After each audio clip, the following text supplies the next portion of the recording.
Hello, everyone, and welcome to another episode of Selling Greenville, your favorite real estate podcast here in Greenville, South Carolina. I'm your host, Stan McCune, realtor right here in Greenville, South Carolina, and you can find all of my contact information in the show notes if you need to reach out to me for any of your real estate needs in this area. Outside this area, I might be able to help as well. I certainly have connections to realtors all around the country, so let me know.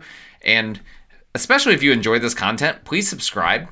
If you're on YouTube, I'm going to try to point to where the little button is to subscribe. Please do that. Any podcast platform you're using, you can subscribe on all of those. And just like the show. If you're on YouTube, hit the little thumbs up button, like it. Takes 1 second. I'd appreciate if you guys could do that. And that's all I ask. Use me as your realtor, like the show, subscribe. That's it. If you do that, I would greatly appreciate it. Today we're going to be doing an episode that we do every year.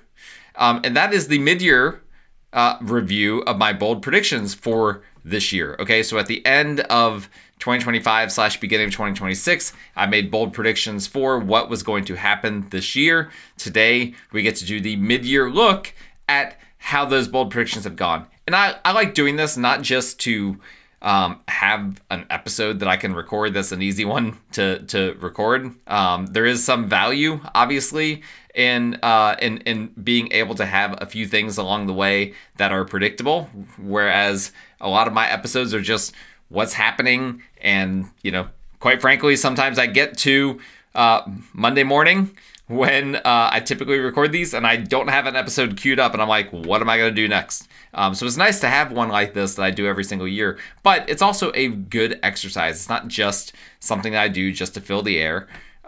It actually does show us just how much has changed in the 6-month period of time. And 6 months in the world of real estate is a tremendously long amount of time. A lot changes. And one thing I always tell you guys when I do my bold predictions is that these bold predictions are assuming nothing cataclysmic happens during the year. No pandemics, no wars, nothing crazy. And I hate to say it, but as I'm recording this, we are in the middle of a war.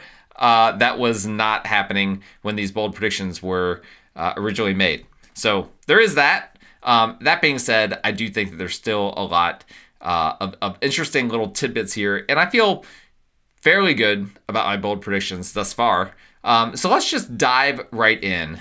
I've got my bold predictions up here on a monitor above me. And here is my first bold prediction. These are not in a particular order. These are just in the order that I did them in. So my first bold prediction was that the 30-year fixed rate mortgage would go into the 5s at some point this year per Mortgage News Daily, but wouldn't go below 5.65% at any point during this year. So I'm going to screen share here so you guys can actually see Mortgage News Daily. And here you go. Sorry, I've just got to move some Zoom. Puts all sorts of things around that I have to move around in order to see. All right, so here is Mortgage News Daily. If you're looking on YouTube, you can see where January is going through July. I'm recording this on July the 6th, 2026. And guess what? I did get what I needed just barely on July 23rd and also, sorry, not July 23rd, on February 23rd and February 27th. Per Mortgage News Daily, mortgage rates dropped to 5.99%. Ever since then, they've been on the rise and they've kind of been plateauing in this like 6.4 to 6.7 range since then. And so I think for the most part, I pretty much nailed this one, and I have no reason to believe that this one is not going to end up being accurate. This was a bold prediction. There are a lot of people predicting on either sides of what I predicted here, that either mortgage rates would not go into the 5s at all, or that they would go into the low 5s. I said they would go into the 5s, but they would not go below 5.65. And at the moment, 5.99 is our lowest of the year, and it looks pretty safe to say that that's going to hold. All right, my second bold prediction is that the median sales price would rise 2 to 5% for the year. Now, we need to go to the monthly indicators here for a second. I need to explain something to you guys for those that are longtime listeners of this show. These monthly indicators, we do not yet have for the month of May. And we're in July. As you guys know, they typically come out the middle of the month after. So the May's statistics should have come out mid-June. We are now in July. We still don't have them. And I know why. The reason is because we get these from the showing service called Showing Time. I don't know why, but that is who we get these numbers from. And they've not gotten it to us yet. And it's that simple. This is not a Greenville-specific phenomenon. This is in the entire state of South Carolina. And I think it might be in other states as well. And so I've got some old data here. But as we did last month, going through the statistics and the monthly indicators, I also have access to InfoSparks, which gives me some real-time data as well. But long story short, if we look at the median sales price, okay, because that's what I said. I said it would rise 2 to 5% for the year. Here's what we have. January was a 2.7% increase, okay? Right in line with what I was predicting. February, negative 0.6. Nowhere near what I predicted. March, positive 2.9%. Okay, that's looking good. April, no increase, 0%. It stayed flat at 315,000. Now, again, I just said we don't have the numbers for either May or June yet, but I've got InfoSparks here. So let's see what InfoSparks says. May 2026, the median price point was $325. That was up from $320. That's a little more than 1%.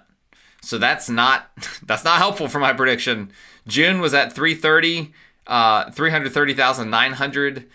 And June of 2025 was 330,000. So that's only an increase of 900. That's barely above 0%. So at the moment, I still think that this prediction could happen. We could have the median sales price rise on average 2 to 5% for the year, but we are certainly not trending that way. Currently, we've only had 2 months out of 6 that have hit that number, right? 2 out of 6? Let me go back to earlier. Yeah, only 2 out of 6 have hit that number. We need to really reverse that trend in the second half of the year in order for me to hit that one. I'm not confident at the moment that we're going to see median sales prices rise into that 2 to 5% range for the year of Greenville. It's looking more like 0 to 2%. But we'll check back on that in 6 months and we'll see what happens. All right, my number 3 prediction was that inventory would continue to increase, but month supply won't go any higher than 4.7 months.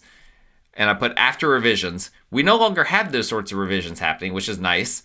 Showing Time has gotten better with their data.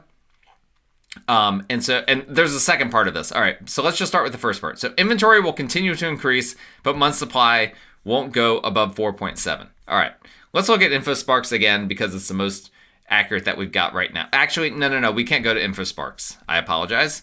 We're going to just have to use lagging data here because InfoSparks and the monthly indicators I typically work off of, they have very different numbers when it comes to inventory for some reason. All right, so inventory will continue to increase, but month supply won't go up more than 4.7. So inventory has continued to increase, which you can see quite a bit, and there's no sign of that slowing down at the moment.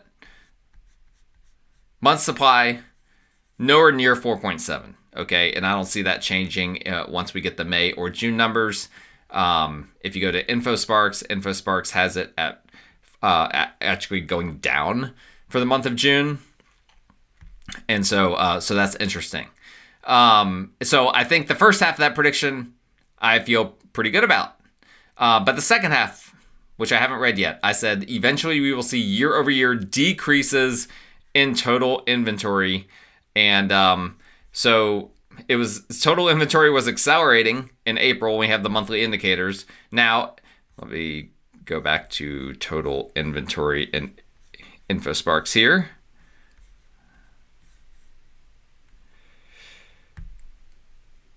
All right, homes for sale. It is starting to go down in the month of June. That's just standard seasonality happening. Although it is interesting that seasonality did not happen. So last year, inventory continued to climb all the way through October. Okay. So we're seeing it going down in the month of June. It's very possible I could get the second half of this prediction as well, right? So what we would need to see is we would need to see this continue to climb down. So currently, according to InfoSpark's inventory in June was 6212 at the end of that month. We would need to see inventory really dip back into the fives. And if it did that, then we could see a year-over-year decrease in inventory for either August, September, or October. Those are going to be the months to look out for there. My number 4 prediction, unrelated to any kind of statistical kind of thing, but I said that Greenville County would start discussing major Airbnb restrictions and or taxes on the county level. I did a whole show about this recently. And the long story short is they haven't come right out. At least I need to double check. They may have already come right out and said that this is going to happen. Right now they're just studying Airbnb, what they should do as far as Airbnbs countywide. There is just about no scenario in which that prediction doesn't hit. The county is in fact, as of right now, I think more or less I could say that I was correct on that just based on what the county council has said thus far. But we'll see if we can get a clearer quote by the end of the year. But I feel pretty good about that right now. Number 5, I said the spread between the 5-year ARM and the 30-year fixed rate mortgage would go over a percentage point or over 100 basis points at some point this year. And I based that off of this website here. Bankrate has a nice little breakdown. So you can see the 5-1 ARM at 6.27%, the 30 years at 6.54. Nowhere near 100 basis points or 1 percentage point spread between those two. Now, here's the thing. The reason why is because the 5-year ARM is tied directly to the Fed funds rate. The 30-year fixed rate mortgage is tied directly to the 10-year yield. And so, or at least indirectly to the 10-year yield. And so, what I thought was going to happen is I thought we were going to have some rate cuts this year, and that the 10-year yield, the bond market, was not going to agree with that. And so the 10-year yield was going to stay kind of more stable as the Fed dropped rates. And that has all changed with the war. Okay, that's just the reality of the situation. The war has caused additional inflation. The war in Iran has caused additional inflation, which now has people thinking that the Fed might actually increase rates this year. Very good possibility. And so we're seeing some weird things happening here. So we are actually very close. I checked this just a few months ago before the war was in full swing, and we were. I want to say the 5-1 ARM was like 5.4, something like that, and the 30-year fixed rate was like 6.2 or something like that. So we were pretty close at one point to that spread being a percent point. But I think the likelihood of that happening at this point is very, very unlikely. Okay. Number 6. I predicted there would be no major uptick in foreclosures and short sales. And so we have to compare this to 2025. Now, this is not, I don't get this data from the market stats or anything like that. I get this data. I have to pull this data directly from the MLS myself. So last year, 2025, there were, at least when I pulled this data, 74 foreclosures and 50 short sales. And then I bumped those up because I did this before the end of the year. You know what? Actually, let's just do it this way. I didn't plan to do this. But I'm going to actually just tell you guys exactly how many foreclosures and short sales that there were for 2025. Gonna pivot on the show here for a moment. All right. Y'all can watch me in real time if you're looking on YouTube here, all the exciting stuff that I'm doing. All right. So we had 17,896 total sales. Let me write that down. For 2025. How many of those were foreclosures? 65 foreclosures. How many were short sales? 23 short sales. All right. So that's 88. 88 total foreclosures and short sales out of a total of 17,896 closings. That comes out to 0.49%. Okay, 0.49%. I'm just writing that down. So not 4.9%, less than 1%, less than 0.5%, 0.49%. All right, now let's pull the same information, but for, I could have just done last year. Haha, silly me. All right, now let's just do it for this year. Okay, so this year, there has been 9,290 closings year to date. Again, I'm recording this on July 6th, so we have a few more days in here. I should probably do this through, you know what? Let me do this through the end of June, just so that we're being fair. Give it exactly half the year. All right, 9179. The total number of closings from January through the end of June. That's better too, because that we sometimes realtors are late in recording closings. So that, this gives them, they should have had a week to record a closing by this point. We should be at good shape. All right. So let's see here. 32 foreclosures is what we have year to date. Again, these are closings, foreclosure closings, and 10 short sales. So that takes us to 42 total. And let me do the math real quick on that. So we have 42 total foreclosures and short sales and 9179 total closings. That comes out to 0.45%.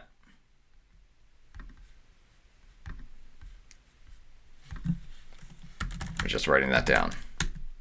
0.45%. So my prediction is that there wouldn't be a major uptick in foreclosures or short sales. There is basically a downtrend right now, right? We're currently on track for 84 foreclosures and short sales, as opposed to last year we had 88. And we're currently on track for it to make up 0.45% of the housing market, as opposed to 0.49% last year. So not only has there not been a major uptick, it's that we're actually seeing a decrease in foreclosures and short sales. That's very, very important. If you're an investor, this is part of why I do this sort of looking into all of the stuff, because I have investors that are very interested in this sort of data. And okay, are we seeing things like foreclosures and short sales on the rise? And not from the standpoint of closings. No, not from the standpoint of closings. All right. Housing Affordability Index. This is my, 1, 2, 3, 4, 5, 6. This is my seventh prediction here. Seventh bold prediction for 2026 was that housing affordability would return to 100 at some point in time during the year, per the Housing Affordability Index. That just means that the median family can afford the median priced home, and that's exactly what happened. Now, what's unfortunate is that all of this data got readjusted, and so it actually doesn't look like a very bold prediction, because we had several months in the month of towards the end of 2025 that also surpassed 100 on the Housing Affordability Index. So I don't know what to do about that, but I was correct on that one. It is what it is. All right, number 8, new construction will remain cheaper than existing homes for the majority of 2026. And whenever I talk about cheaper or anything like that, we're always talking about from the standpoint of median sales price, all right? And that's not the perfect metric, but it is the best one that we have. And so I've got InfoSparks pulled up here, which is by far the best way to pull this data. And you can see the magenta line is new construction. The top dark blue line is existing homes. And the entire year so far, new construction median has been below the existing home median. And so it's cheaper to buy. You can find, or I should say it's easier to buy a cheaper new construction home right now than it is to buy a cheaper existing home. That is the reality of the situation. And that is what the data bears out. And I said the majority of 2026, we need one more month and we're already at the majority. So I feel very, very good. 6 months, 6 out of 12 months so far, new construction median has been below the existing home sales median.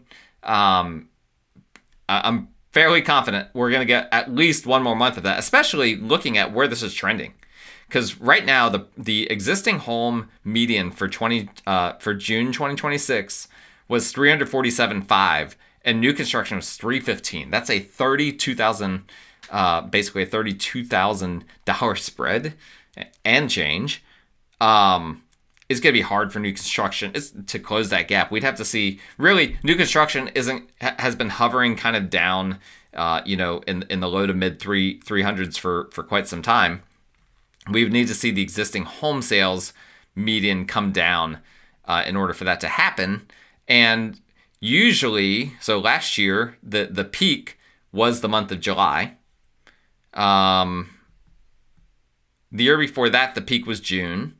But those months still, in recent history, those summer months, existing home sales have still trended above new construction in terms of the median price point. So I feel pretty good.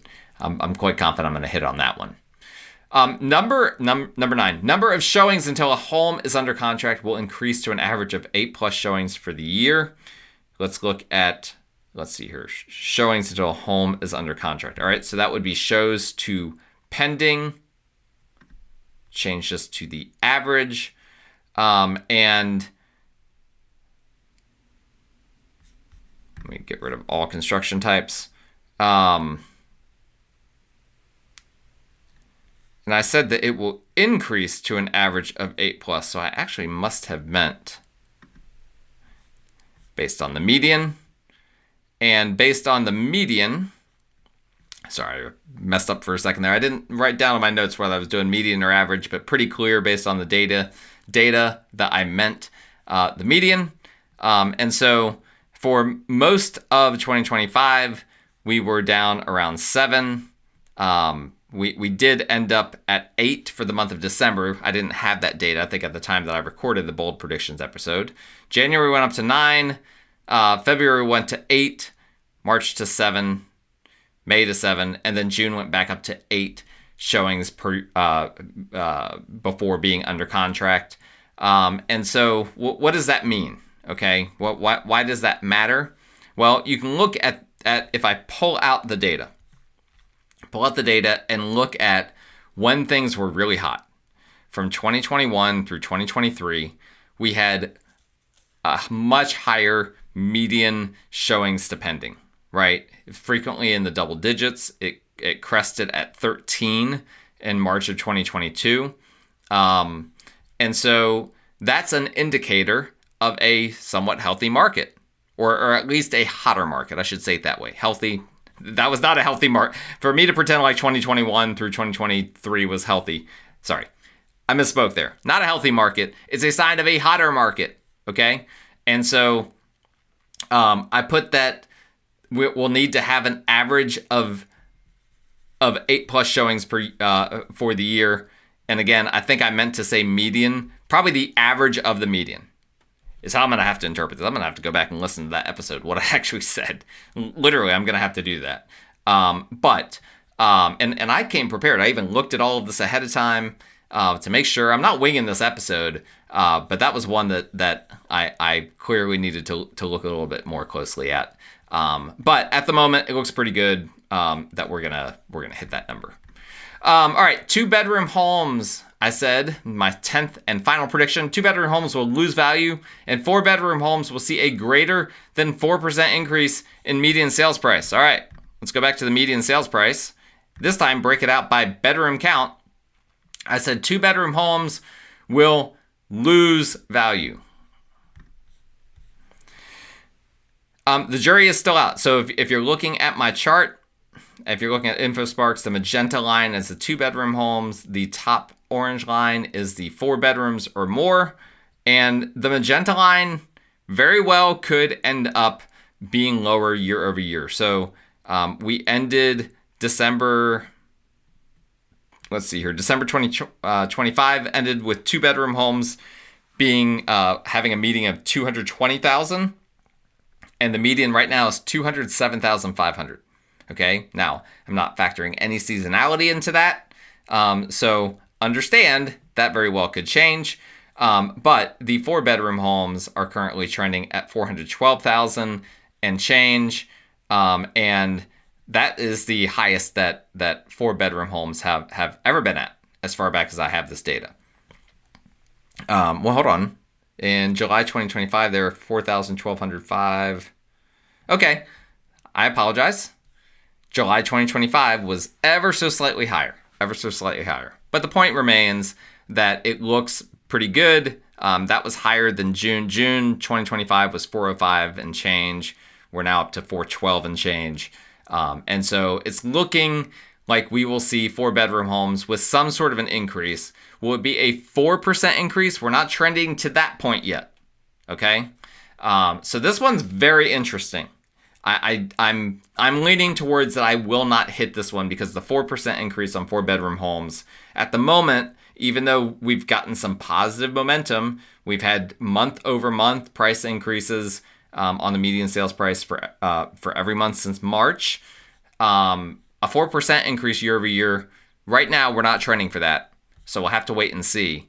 I am 50-50 on this one. I could see it going either way because obviously, just like I said, this war is obviously the war that we're in the middle of right now is a huge wild card, has been a huge wild card for the entire year. If it were to end in some good, positive way for the United States, that could really completely change the second half of this year as well, in a different direction, right? We could see rates come way down. We could see buyer activity shoot way up. We don't know. It's a lot of question marks, but just based on what's currently happening with that final one, I'm kind of 50-50. If the status quo remained for the end of the year with the way the market is right now, I could see that going either way. So hopefully that was interesting. Hopefully that was useful in some way for you guys. Thank you so much for listening. I'm Stan McCune. This is my podcast, Selling Greenville. You can find all of my contact information in the show notes. If you need a realtor for any of your real estate needs here in the Greenville, South Carolina market, just a reminder to like, rate, review, subscribe to the show. Just support the show in that way. Leave a little comment. Tell me if you disagree with any of my bold predictions or disagree with my methodology. How about that? If you want to do anything like that, knock yourself out. I'll respond to your comment. So thank you guys so much for watching and listening. I appreciate everyone. We will talk again next time.